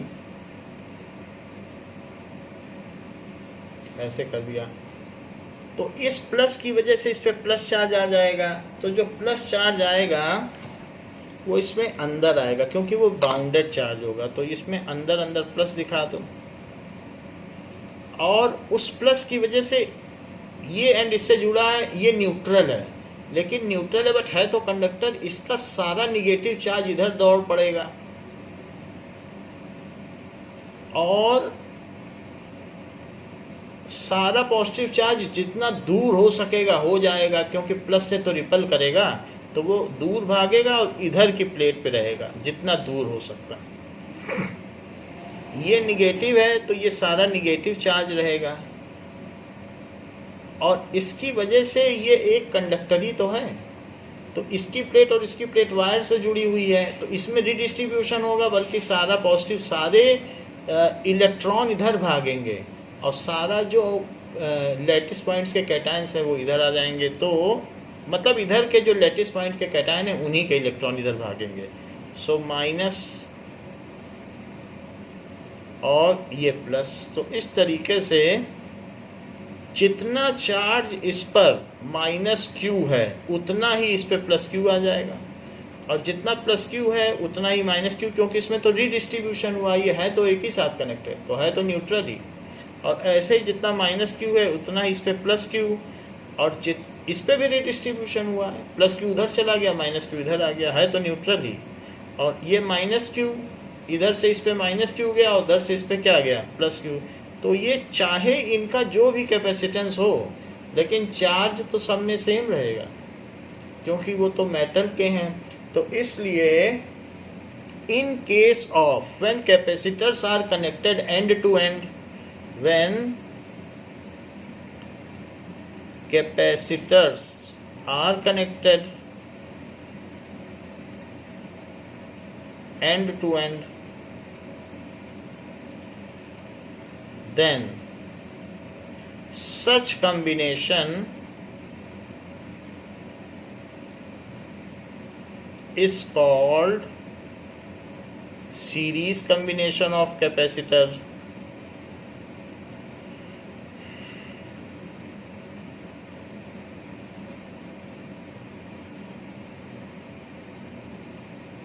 नाउ हमें ये बात मालूम है कि Q is equals to CV, तो Q is equals to CV होता है, तो Q is equals to CV, लेकिन जब इसका कैपेसिटेंस C1 है तो सब पे तो Q चार्ज है, तो पहले वाले का जब C1 है तो इसका पोटेंशियल डिफरेंस भी अलग होगा और वही Q इसमें भी है, तो वही Q जब सेम है तो अब ये C2 है, तो जब C2 होगा तो V को भी बदलना पड़ेगा क्योंकि Q तो बदल नहीं सकता, सब में Q सेम है।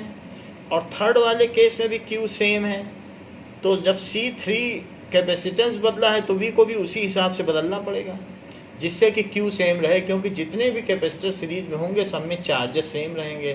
तो इसके वजह से C के बदलने से V को भी बदलना पड़ेगा। तो इन तीनों से इम्प्लाई हो गया कि C1 V1 is equal to C2 V2 is equal to C3 V3, क्योंकि in all the cases in series combination the charge on each plate is same. In series combination ये बहुत महत्वपूर्ण बात है, charge on each plate is same, charge सब में same रहेगा। अब जरा देखिए कि अगर जो सेल आपने V का लगाया है तो इन सब पे होने वाला ड्रॉप, इस पर V1 ड्रॉप है, इस पे V2 ड्रॉप है, तो जो भी ड्रॉप होगा वो सारा ड्रॉप, कोई भी 3 डिवाइसेस हैं आप सीरीज में लगा दो तो total drop, the drop at individual capacitor, तो sum of drop at individual capacitor is equal to cell potential. So sum of potential drop, आप घर से 100 रुपये लेके निकले, एक दुकान पे थोड़ा खर्च किया, दूसरे पे खर्च किया, तीसरे पे किया, 0 रुपये लेके आ गए, तो जितना जितना खर्च किया सबको जोड़ डालो, वही तो यहाँ से लेके गए थे। तो sum of potential drop at each capacitor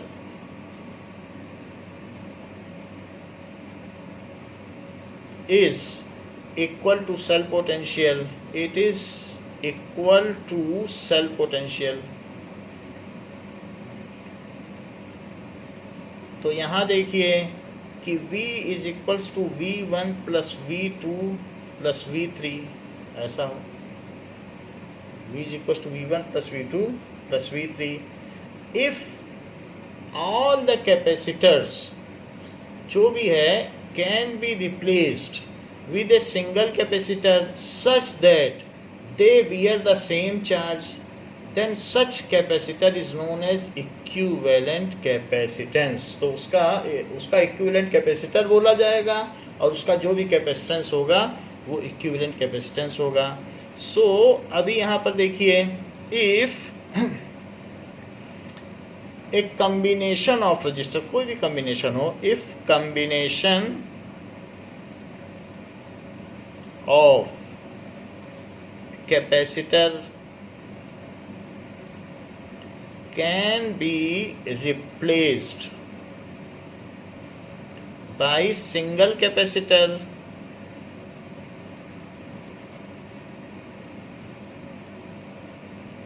such that it bears same charge, it bears same charge with same source of potential difference, source of potential difference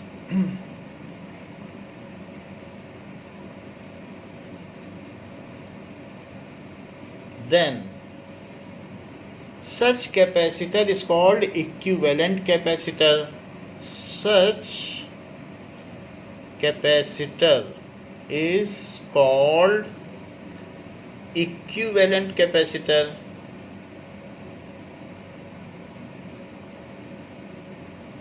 उसको तुल्यांक धारित्र कहते हैं, and its capacitance is called equivalent capacitance, and its capacitance is called equivalent capacitance।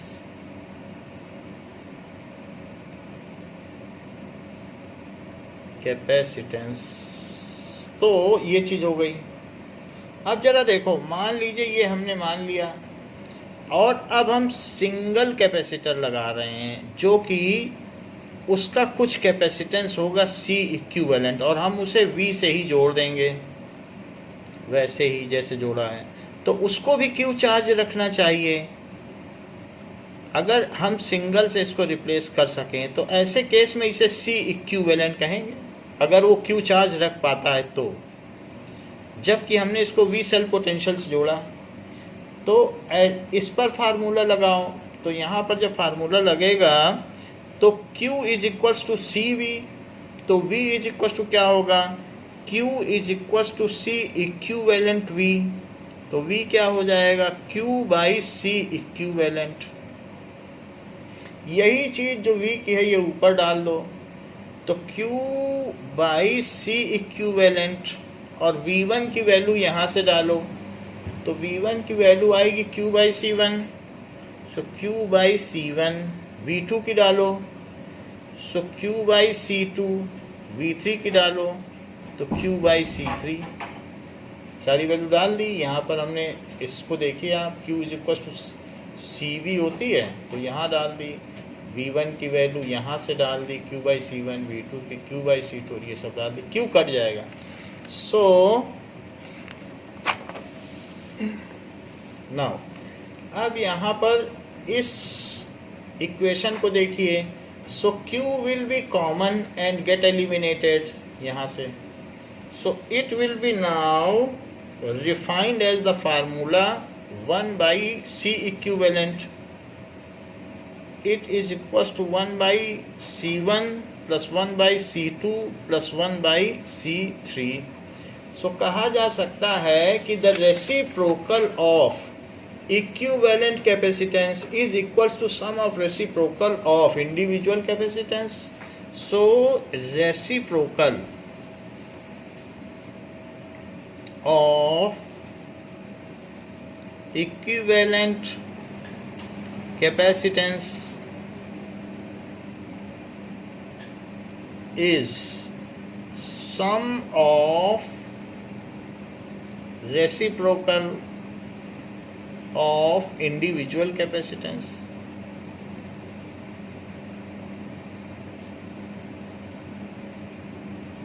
ये just जो resistance का formula है उसका उल्टा है। ऐसा उसमें पैरेलल में होता है लेकिन इसमें सीरीज में हो रहा है। अब हम देखें द कैपेसिटेंस इन पैरेलल, तो यदि धारित्र समानांतर क्रम में हो तो उस केस में उसका सूत्र क्या होगा। सो कैपेसिटेंस जो भी होगा, capacitors in parallel,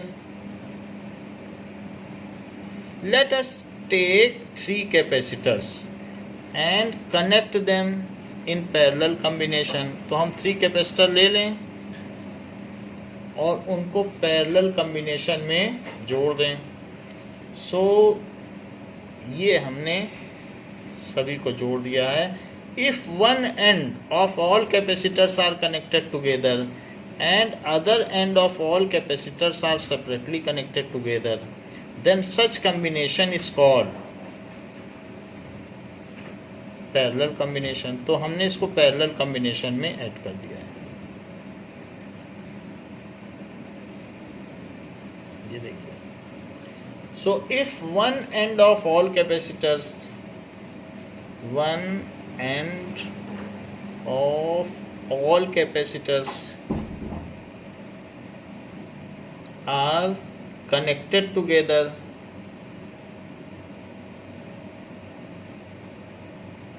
and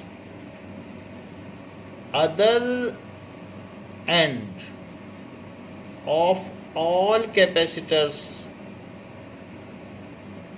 are separately connected together,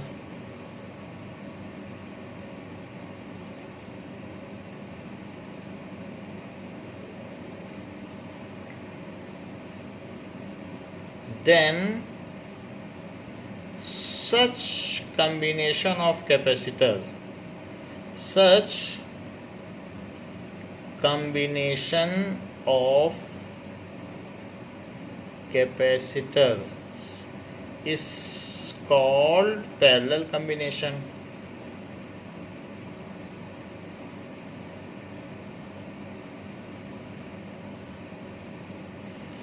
अगर मान लीजिए V सेल्फ पोटेंशियल है तो चूंकि इन सब का वन एंड इधर है, यहाँ पे तो कोई ड्रॉप नहीं होगा, इन्हीं के बीच में ड्रॉप होगा, तो इस पर भी V का ड्रॉप, इस पर भी V का ड्रॉप और इस पर भी V का ड्रॉप, क्योंकि इन सब का एक एंड जो यहाँ पर पोटेंशियल होगा वो यहाँ से यहाँ, यहाँ से यहाँ, यहाँ से यहाँ, वो वायर पे थोड़ी ना ड्रॉप होता है, जो ड्रॉप होगा यहाँ यहाँ होगा, और ये प्लस है तो इस पे प्लस होगा।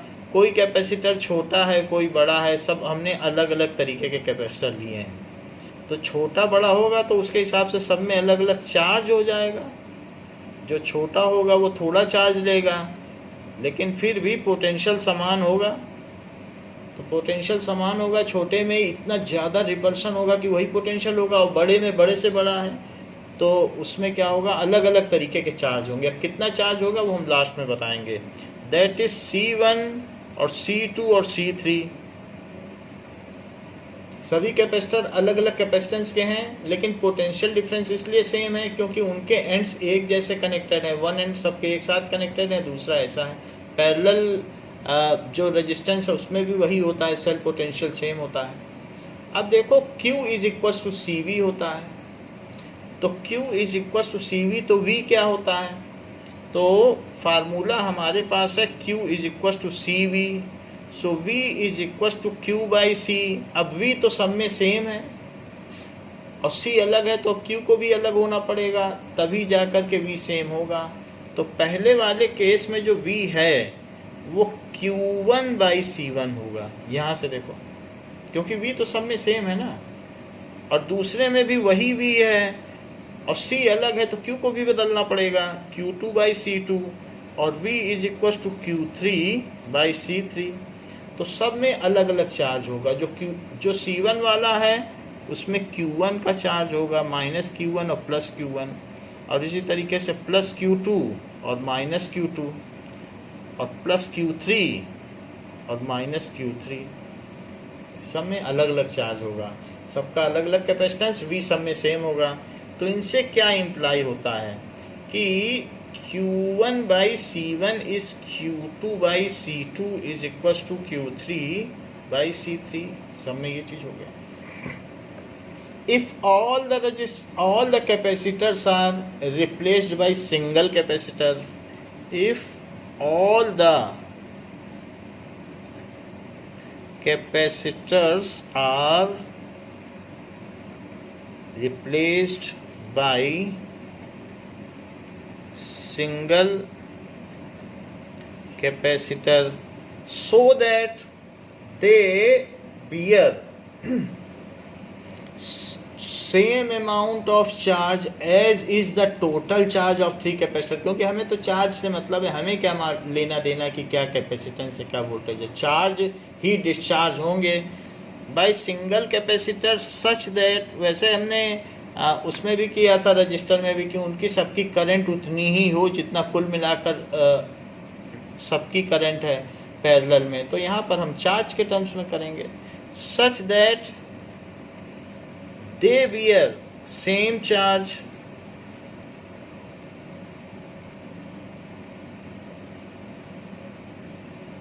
as is total charge on all capacitor,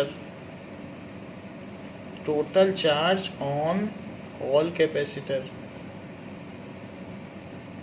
मान लीजिए total charge on all capacitor क्या है, it is Q1 plus Q2 plus Q3, ये चार्ज है। तो हमें एक ऐसा कैपेसिटर चाहिए कि वो इस Q के बराबर चार्ज बियर करे। यदि ये ऐसा कर पाएगा तो चार्जेस को अंदर बनाना चाहिए, बट ये स्पेस कम है तो मैं बाहर बना दे रहा हूँ। चार्जेस सब अंदर बनाने चाहिए, बुक में भी कभी कभी बाहर बना देते हैं, तो ये चीज़ है। सो इसमें Q चार्ज होना चाहिए, यानी टोटल तीनों के बराबर, तब हम मानेंगे कि ये वैसा ही कैपेसिटर है, इक्विवेलेंट, तब इसे C इक्विवेलेंट कहा जाएगा। अब जरा देखिए, तो पहले वाले में यहाँ पर जरा फार्मूला लगाओ, तो Q is equal to CV होता है, तो Q is C equivalent into V। तो मैं Q की जगह क्या लिख दूँ, C इक्विवेलेंट इंटू V, और यहाँ से जरा देखो Q1 की जगह क्या लिख दूँ, C1V, दैट इज C1V। फिर Q2 की जगह क्या लिख दूँ, C2V, और फिर Q3 की जगह क्या लिख दूँ, C3V। V सब में से कट जाएगा by law of cancellation. So C equivalent is equal to C1 plus C2 plus C3। So in parallel combination the equivalent capacitance is sum of the individual capacitance. In parallel combination, in parallel combination equivalent capacitance is equal to sum of individual capacitance।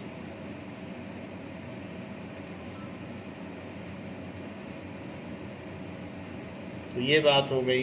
तो ये बिल्कुल उल्टा है, जैसा resistance में होता था वैसा इसमें नहीं है, उसका बल्कि विपरीत है। तो ये बात हो गई। तो हमने दो चीज़ें देख ली कि सीरीज कॉम्बिनेशन और पैरेलल कॉम्बिनेशन में किस तरीके से होता है फार्मूला। Now example 2.9। एग्जाम्पल 2.9 में कहा गया है a network of 4, a network of 4 10 microfarad capacitor is connected. So capacitors is connected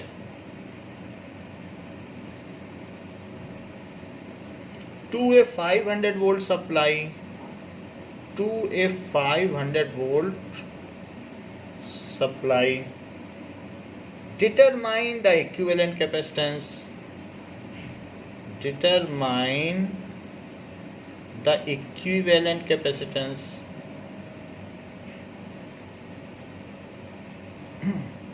Capacitance, उनका तुल्यांक धारित्र ज्ञात करिए। दूसरी चीज कही गई है of the network, of the network. Next is the charge on each capacitor, the charge on each capacitor. फिर इतनी बात कही गई है। तो अब हम देखेंगे कि क्या फिगर दिया गया है इसमें और क्या क्या पूछ रहा है। एक इस तरीके का सर्किट डायग्राम है जिसमें कि कैपेसिटर्स कनेक्टेड हैं।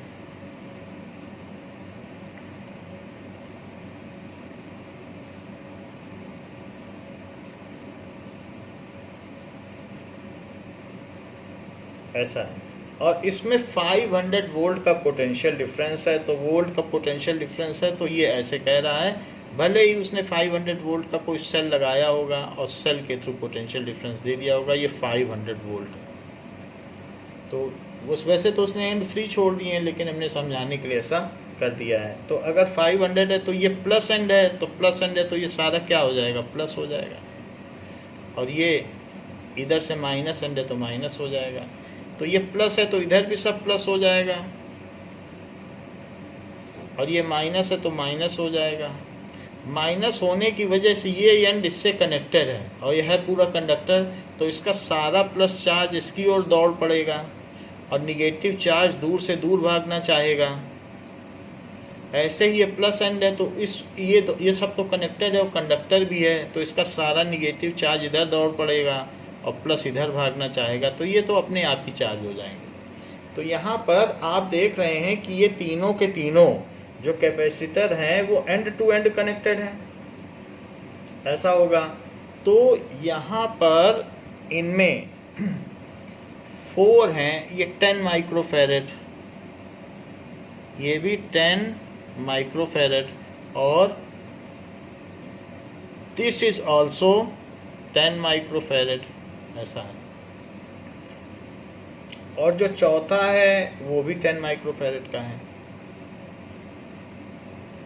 इतना हो गया।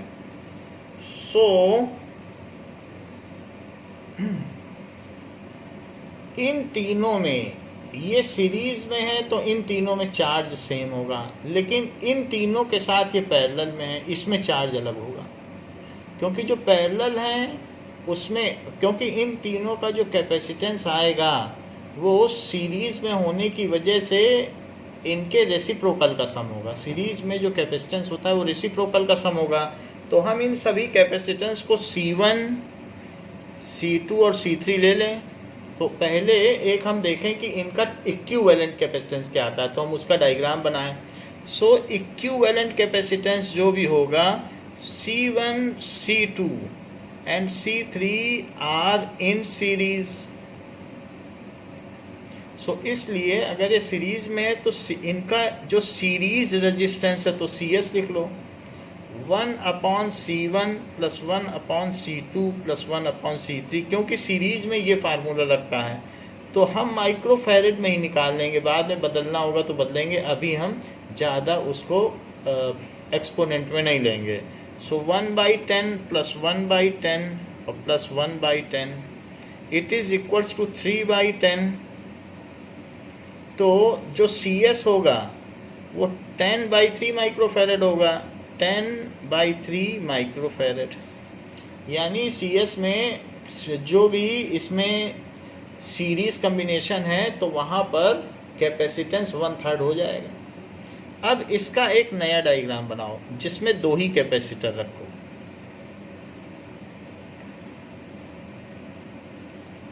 और उसको कनेक्ट कर दो 500 वोल्ट की बैटरी से। 500 वोल्ट का पोटेंशियल डिफरेंस दिया। तो ये जो सीरीज वाला है, अब ये CS बन गया, इसकी वैल्यू हो गई 10/3 माइक्रोफैरड, क्योंकि वो जो तीनों थे उनको हमने मिला के सिंगल बना दिया। और ये अभी भी 10 माइक्रोफैरड का है, जिसे कि हम C4 कहा करते हैं। तो ये C4, खैर जो भी हो, 500 वोल्ट इसमें भी होगा और 500 वोल्ट इसमें भी होगा। तो 500 वोल्ट, क्योंकि ये पैरेलल में है तो 500 वोल्ट, तो दोनों में पोटेंशियल सेम है। तो दोनों में अगर पोटेंशियल सेम है तो आपसे क्या क्या पूछा गया है, the equivalent capacitance of network. तो इक्विवेलेंट कैपेसिटेंस तो सीधा पहले निकाल ही लो, क्योंकि CS and C4 are in parallel. CS and C4 are in parallel. तो इसलिए जो C इक्विवेलेंट बनेगा वो CS + C4 बनेगा, जो कि 10/3 और +10 है। So this is equals to 3 और 10 + 30, सो इट इज 40/3। तो जो C इक्विवेलेंट आएगा वो 13.3 आ जाएगा। So equivalent resistance will be 13.3 microfarad. 13.3 microfarad आ गया। तो हमने इसमें पहला आंसर कर लिया है, जो पहला पार्ट है उसे पूरा कर लिया है। अब देखिए सेकंड पार्ट कहता है the charge on each capacitor. तो अब वो निकालना आसान है, चार्ज ऑन ईच कैपेसिटर। इस वाले को देखो, सो फॉर CS, तो CS के लिए क्या है कि आप ये देख लें कि वोल्टेज दिया है और कैपेसिटेंस दिया है, तो चार्ज निकाला जा सकता है। So Q is equals to CV होता है। तो अब यहाँ पर CS भी लिख दो। तो Q इज इक्वल्स टू 10/3, तो CS है और वोल्टेज है 500, ये चीज़ है। तो अब ये क्या चीज़ हो जाएगी, दैट विल बी 500 है। सो आप इसे लिख लें 5000 और बाई 3। बट ये जो भी चार्ज है वो माइक्रो कूलम में आएगा, क्योंकि C तो आपने माइक्रोफैरड में लिया है, तो माइक्रो वर्ड रहेगा और C जब कूलम में हो जाएगी। 10⁻⁻6 का फैक्टर है ना इसमें। तो इसलिए जब 3 से इसको कट करोगे तो 3 × 1 = 3, बचा 20। सो अब 3 6 × 18, तो यहाँ पर 3 6 × 18 फिर बच गया तो 6 आ गया। तो इस तरीके से 16.66 माइक्रो कूलम आ जाएगा। सो इट विल बी 16 पॉइंट नहीं आएगा, क्योंकि कहाँ तक ये जाएगा, तो इट इज़ 1666 आ जाएगा। 1666 आ जाएगा।